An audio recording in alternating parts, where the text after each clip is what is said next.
আশেপাশে তো কোনো হোটেলই খোলা নেই, খোলা আছে শুধু এই হোটেলটা। এই হোটেলও দেখি অনেক লোক, বসার মতো জায়গাও নেই। এই এখানে একটু জায়গা আছে, এই ছেলে এখানে কি বসা যাবে? হ্যাঁ স্যার, আপনি বইবেন, আমার সমস্যা নেই তো বোন।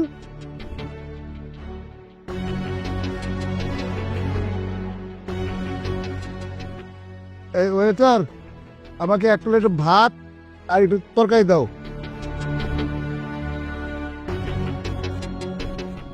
এই ছেলে, এভাবে খাবার খাচ্ছ কেন?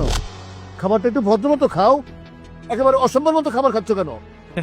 স্যার আমি রিক্সাওয়ালা তো, ওই মনের আনন্দে ভাত খাইতেছি, আর আমার কাছে এটাই ভালো লাগে স্যার।